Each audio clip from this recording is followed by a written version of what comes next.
In October of 1981, Major Edward Langford moved into an abandoned house in County Wicklow for 6 months of solitude. Within a week, he was hearing footsteps in rooms no one had entered, finding muddy footprints where there should have been none, and waking every night at exactly the same hour. Then the house fired a gunshot. There was no intruder, no weapon, no explanation. But there were footprints in the dust leading straight to a locked door in the west wing, and the key to that door had somehow appeared on Langford's desk. No explanation. This is the story of the haunted house at Bracken Hollow. Welcome to the channel. If you love slow burn horror, hit subscribe so you never miss a story. Comment below from which part of the world are you watching tonight. Now, let's go back to where it started. The rain came down in sheets that afternoon in 1981, turning the narrow lane through County Wicklow into a river of mud.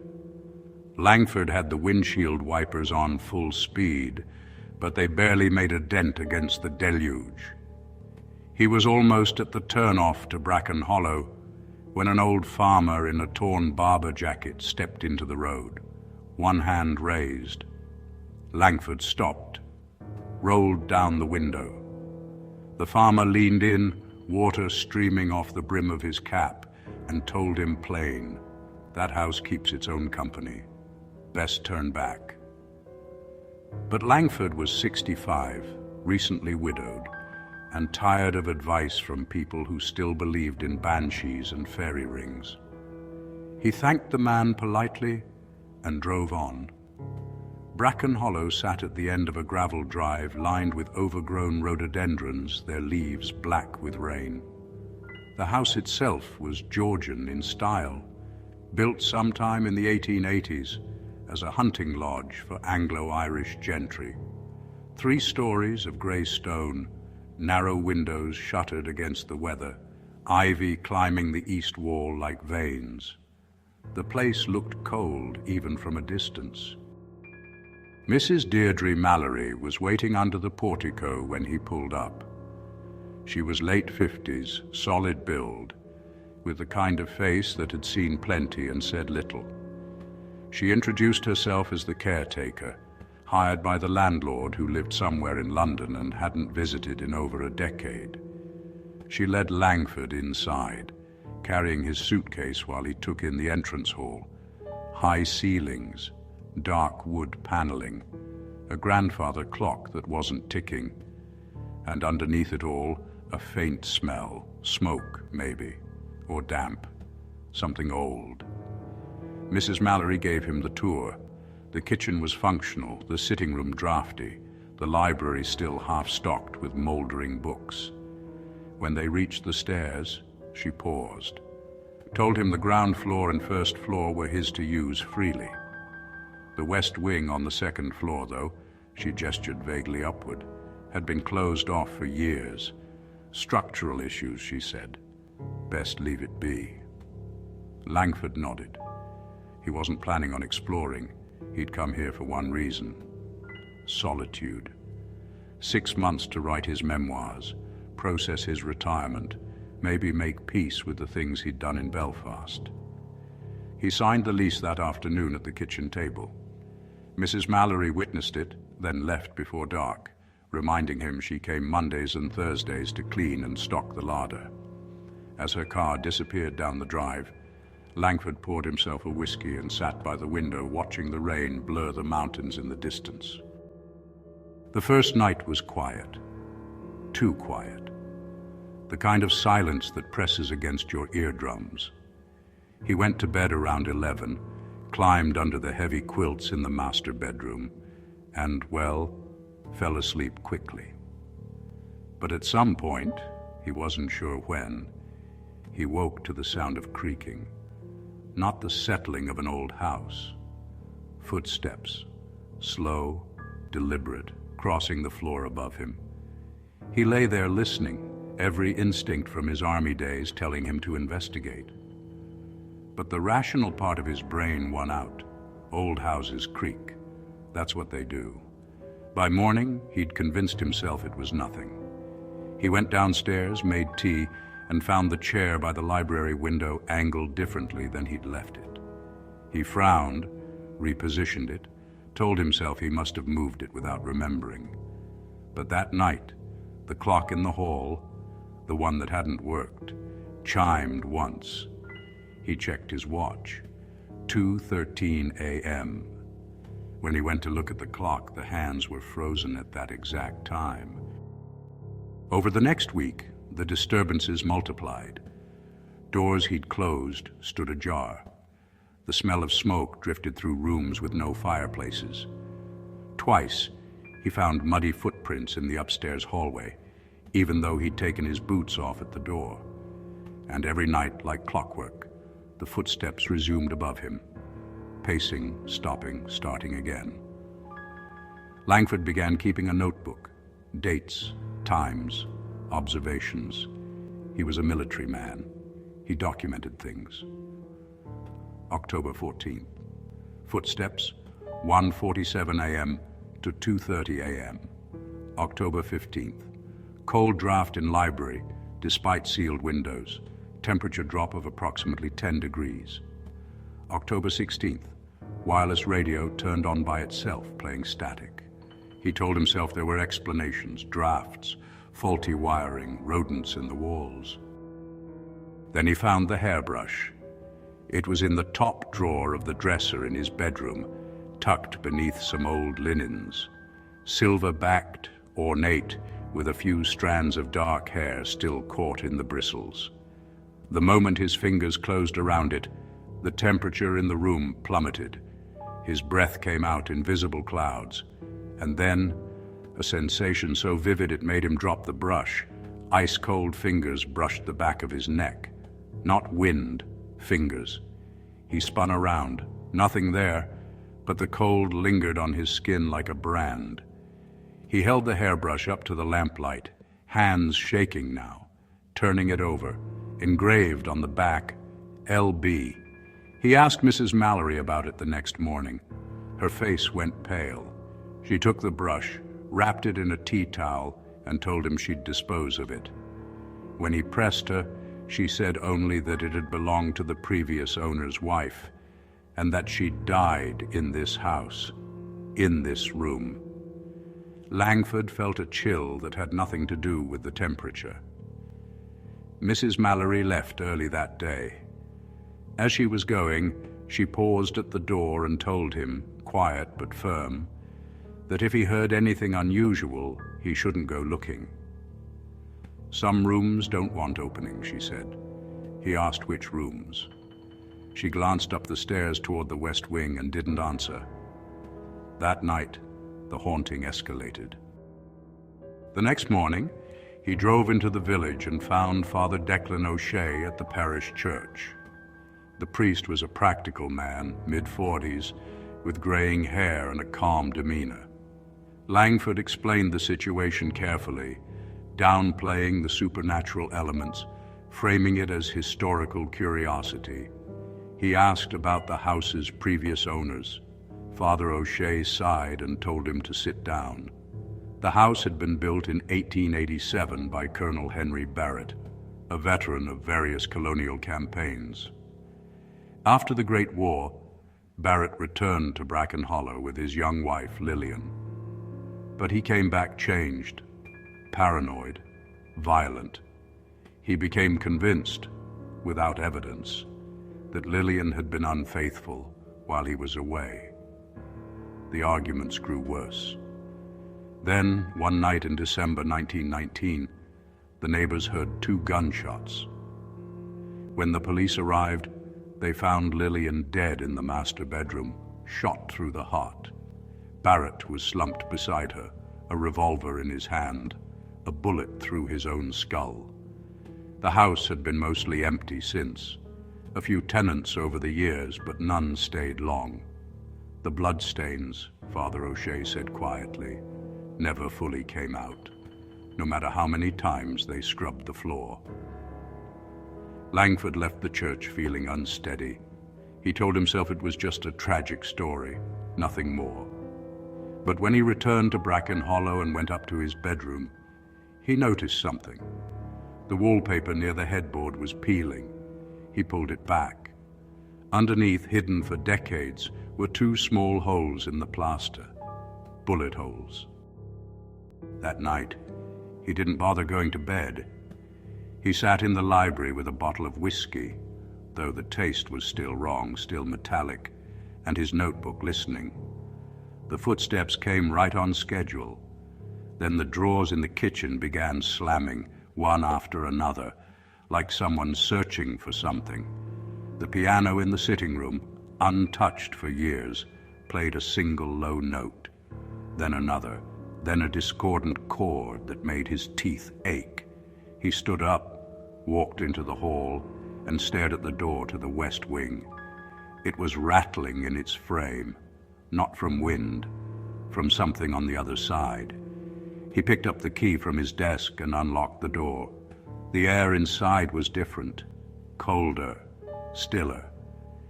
He climbed the narrow staircase to the second floor, his flashlight beam cutting through the darkness. The west wing hallway was lined with closed doors, wallpaper yellowed and peeling. At the end, the master bedroom. He pushed the door open. The room was untouched, bed still made, wardrobe standing open.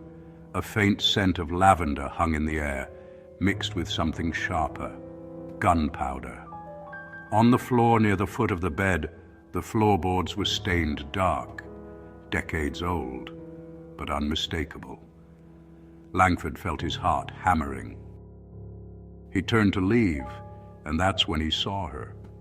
A figure, translucent, standing by the window. Dark hair, white dress. She didn't look at him, just stared out at the rain. He didn't run. Maybe he should have. But instead he stood there, frozen, watching as she slowly turned her head. Her face was pale, eyes hollow. She raised one arm and pointed directly at him, not past him, at him. And she mouthed something he could read clearly, tell the truth. In that instant, the room vanished. He was back in Belfast, a narrow street, smoke, gunfire. The door of the safe house kicked in, his men shouting, and then her face, the school teacher, dark hair like Lillian's, white blouse stained red, eyes wide with shock as she fell. When the vision released him, he was on his knees in the master bedroom, gasping for air. Lillian's ghost was gone. Langford staggered back to the library and drank until his hands stopped shaking. But sleep didn't come, because he understood now. The haunting wasn't random, it was deliberate. Lillian Barrett wasn't just replaying her death. She was calling out guilt, demanding confession. And the two women, separated by decades and geography, were now linked in his mind, their faces overlapping. Over the next 2 weeks, Langford began to unravel. The smell of gunpowder was just constant, following him from room to room, saturating everything he touched. He stopped eating because, well, the food tasted like ash. Stopped shaving because the mirror showed him things he didn't want to see. Objects started flying across rooms. The piano, it played itself at all hours. Mirrors cracked. The west wing door rattled every night, demanding entry. Tom Kearney, the local handyman hired to fix the roof, took one look at him on October 28th and refused to come back. Told him the place was cursed and honestly, no amount of money was worth it. On November 1st, Mrs. Mallory came for her scheduled cleaning, but she didn't come inside. Langford found her standing at the end of the gravel drive, her car running, arms crossed. She told him through the window that she wouldn't set foot in that house again. She'd left supplies in a box by the front door. She begged him to leave. He told her he couldn't, not yet. She drove away without another word. That night, Langford tried to destroy the notebook. He couldn't keep writing in it. Every entry felt like an indictment. Every observation brought him closer to the truth he didn't want to face. So he tore the pages out, carried them to the library fireplace, struck a match, and dropped it in. The flames caught, the paper curled and blackened, and then, instantly, the fire went out. Not a gradual fade, just extinguished, as if a hand had smothered it. The room went ice cold. Every door in the house slammed shut, all at once. The chandelier above him swayed violently, and when he looked down at the notebook pages in the fireplace, the ink was glowing. Faint at first, then brighter. The black ink turned deep crimson, the color of fresh blood. He understood. There was no escape, no destruction, only confession. The next night, November 2nd, he sat at his writing desk and opened the notebook again. He began documenting everything about Belfast. The raid, the intelligence failure, the school teacher's name, Siobhan Rafferty, what she'd been wearing, how she'd looked at him in those final seconds. As he wrote, he glanced down at his hands. They were covered in blood, fresh, wet, running between his fingers, dripping onto the page. He jerked back, knocking over his chair, stared at his hands in horror, blinked. The blood was gone. His hands were clean. But when he looked at the page, there was a single red fingerprint in the margin, his fingerprint, that hadn't been there before. He looked at the grandfather clock. The hands had jumped forward again, now reading 2:37 a.m. Every time he wrote a detail, every time he forced himself to remember, the clock moved, rushing him, demanding the full truth, faster. On the night of November 3rd, a storm rolled in from the mountains. The wind howled through the eaves, rain lashing the windows. At 3:00 a.m., the haunting reached its crescendo. Langford was in the master bedroom, Lillian's room, when he heard them. Footsteps, 2 sets, the door flew open. He saw them, shadowy figures, faint but unmistakable. Barrett, tall and rigid, holding a revolver. Lillian backing away, hands raised. The scene played out in agonizing detail, the accusation, the denial, the shot. And in the cracked mirror on the wall, Langford saw his own reflection. But it wasn't him. It was Barrett, the revolver in his hand, the same cold certainty in his eyes. Then the reflection shifted. Now it was him in Belfast, pistol raised, giving the order. Then back to Barrett, back to himself.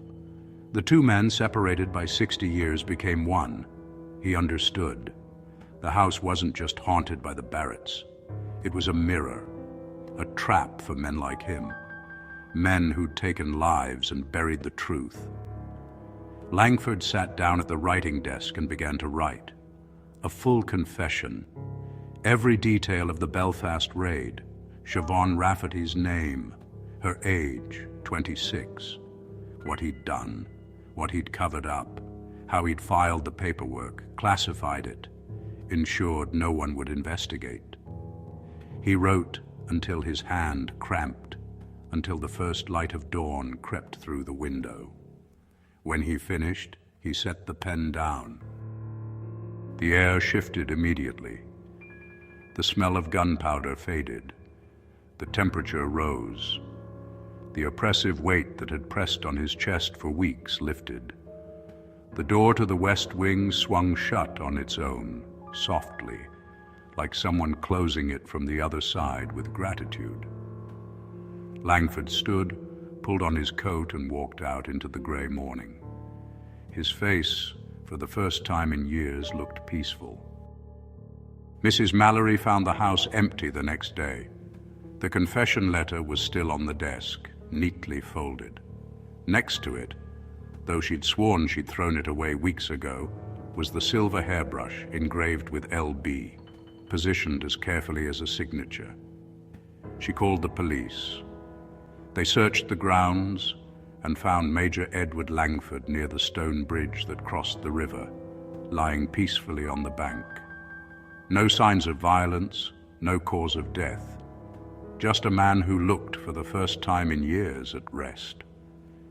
When the police collected the confession letter, one of the constables noted something odd in his report. The ink on the pages was still wet, though Langford had been gone for at least 12 hours, as if the house itself had preserved it until its purpose was complete. The letter was turned over to the authorities. An investigation was launched. The truth about Siobhan Rafferty came out. Back at Bracken Hollow, the grandfather clock in the entrance hall, silent for decades, ticked once at precisely 3 o'clock in the morning.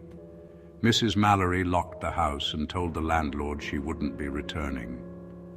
As she drove away, she whispered to herself what her grandmother had taught her. The house lets go only when it's done remembering.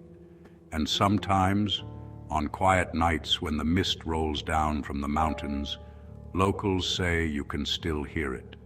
2 sets of footsteps, pacing the west wing, waiting for the next man who needs to confess.